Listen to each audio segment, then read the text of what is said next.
भक्तगण दद्रेवा आकर न केवल भोग आदि लगाते हैं बल्कि वहां अखाड़े रूप में बैठकर गुरु गोरक्षनाथ व उनके शिष्य जाहरवीर गोगाजी की जीवनी के किस्से अपनी अपनी भाषा में गाकर सुनाते हैं। प्रसंगानुसार जीवनी सुनाते समय वाद्य यंत्रों में डैरू व पाए का कचौला विशेष रूप से बजाया जाता है। इस दौरान अखाड़े के जातरुओं में से एक जातरु अपने सिर व शरीर पर पूरे जोर से लोहे की सांकलें मारता है। मान्यता है कि गोगाजी की संकलाएं आने पर ऐसा किया जाता है। गोरखनाथ जी से संबंधित एक कथा राजस्थान में बहुत प्रचलित है। राजस्थान के महापुरुष गोगाजी का जन्म गुरु गोरखनाथ के वरदान से हुआ था। गोगाजी की मां बाछर देवी निसंतान थी। संतान प्राप्ति के सभी यत्न करने के बाद भी संतान सुख नहीं मिला। गुरु गोरखनाथ गोगामिडी के टीले पर तपस्या कर रहे थे। बाछर देवी उनकी शरण में गई तथा गुरु गोरखनाथ ने उन्हें पुत्र प्राप्ति का वरदान दिया और एक गुगल नामक फल प्रसाद के रूप में दिया। प्रसाद खाकर बाछर देवी गर्भवती हो गई और तदुपरांत गोगाजी का जन्म हुआ। गुगल फल के नाम से इनका नाम गोगाजी पड़ा। गोगाजी और तुर्क आक्रांताओं का आपस में युद्ध गोगाजी का अपने मौसेरे भाई अर्जन चौहान व सूरजन चौहान के साथ कुछ जमीन के शासन को लेकर झगड़ा चल रहा था। अर्जन सुरजन इनके विरुद्ध अन्य समाज की फौज चढ़ा लाए। इन आक्रामकों ने इनकी गायों को घेर लिया, जिसके प्रतिरोध में गोगाजी ने युद्ध किया। गोगाजी युद्ध में चपल और सिद्ध होने के कारण रणक्षेत्र में हर कहीं दिखाई देते थे। उनके इस रणकौशल को देखकर ही महमूद गजनवी ने कहा था कि यह तो जहीरा पीर है, अर्थात साक्षात देवता के समान प्रकट होता है।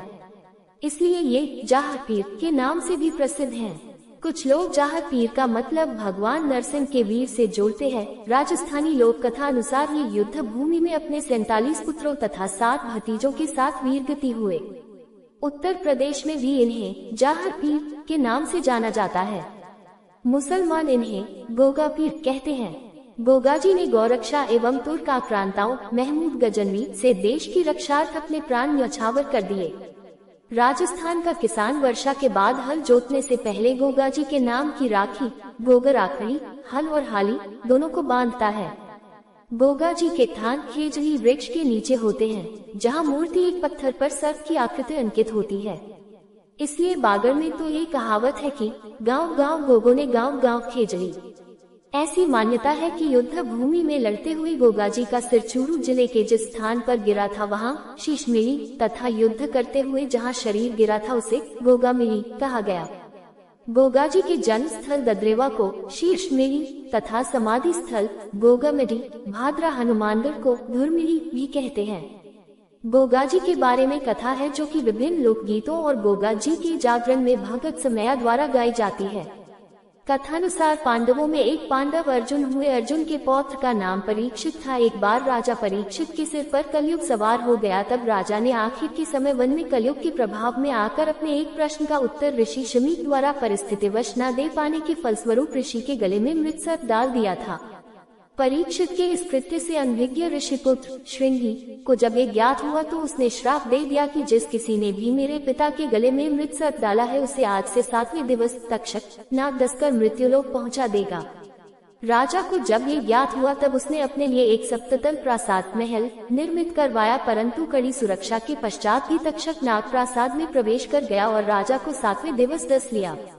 कुछ समय पश्चात राजा परीक्षित के पुत्र जन्मेजय को जब ये ज्ञात हुआ कि उसके पिता को तक्षक ने डसा था तब उसने सर्पदमन यज्ञ का आयोजन किया, जिसके कारण समस्त सर्पयज्ञ में भस्मीभूत होने लगे। तत्पश्चात माता मनसा देवी के पुत्र आस्तिक के सत्प्रयत्नों से नागों के प्राणों की रक्षा हुई। किंवदंती है कि जब राजा जन्मेजय की मृत्यु हुई तब नागों ने जन्मेजय की आत्मा को पाताल लोक में बंदी बना लिया था। कलयुग में जब माता बाछर ने गुरु गोरखनाथ जी की सेवा की तब उनकी सेवा से प्रसन्न होकर गुरु गोरखनाथ जी ने उनको तेजस्वी पुत्र का वरदान देने के लिए पाताल लोक की ओर प्रस्थान किया। वहां से वे राजा जन्मेजय की आत्मा को गूगल में छुपा कर जाने लगे। कहते हैं तब नाग भी उनका पीछा कर रहे थे। जब गोगाजी धरती पर आए तब भी तक्षक नाग ने उनका पीछा नहीं छोड़ा और उनके हाथ से गूगल छीनकर निगल गया। सौभाग्य से वहाँ एक युवक प्रक्षालन साफ सफाई कार्य कर रहा था।